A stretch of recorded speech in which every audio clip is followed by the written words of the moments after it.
लु है म चाहिँ आमाले बनाएको खाना खानु लागेको छु। आज कति वर्षको बादमा आमाले बनाउनु भयो, खुसी लाग्यो। तर अब हामी ठुलो भएर हैन, हामी ठुलो भएर चाहिँ अब आमाले त्यस्तो पकाउनु पर्दैन, सबै कुरा हामी गरिदिन्छौँ। अब आमाले सबै सादा खानु भन्छ, आमा पकाइ खानुहुन्छ हैन। अनि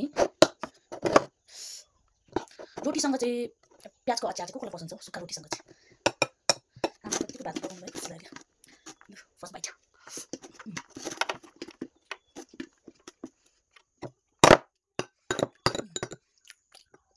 मलाई चाहिँ मुस्टी दाल चाहिँ त्यस्तो मन पर्दैन, तर बिचरा आज आमाले पकाएको खाइदिउँ।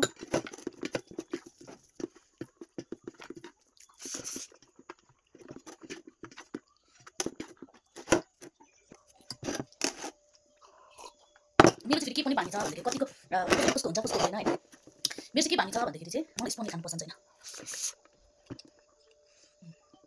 अचार तिम्रो लाउनु भएको छ आमा, डल्ले खोर्सानी छ, प्याज टमाटर लगाएर बनाउनु भएको छ। सिल्टिम्बु लगाएर पनि मतलब प्याज सिल्टिम्बु लगाएर बनाएको छ।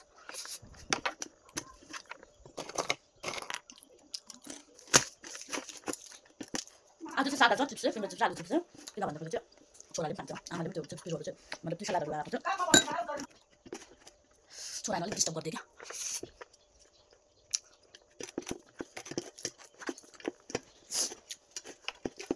एउटा खुट्टा दोबारे चाहिँ पुरा अप्ठ्यारो भएर बस्ने क्या।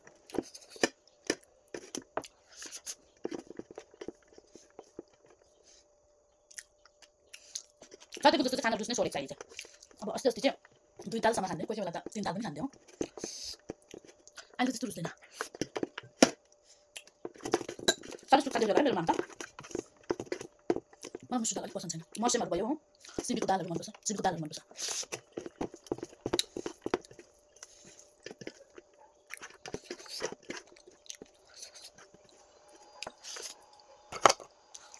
कसलाई कम्तीले खानु पसन्द छ?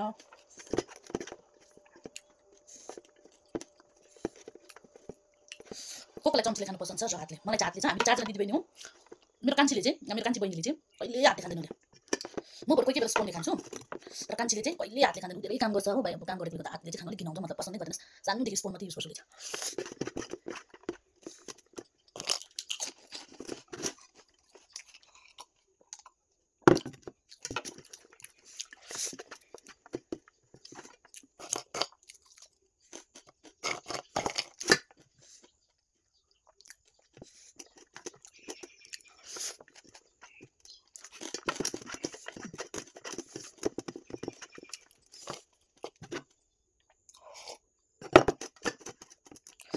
साथी यो चाहिँ लास्ट बाइट हो। सब्जी बिग्रिने रहेछ, दाल पनि बिग्रियो, के गर्नु, खानु जति रुच्छ त्यति नै खानुपर्छ है। आमाले आज चाहिँ फेरि आमाले नै पस्किदिनु भएको सब्जी दाल भात सबै।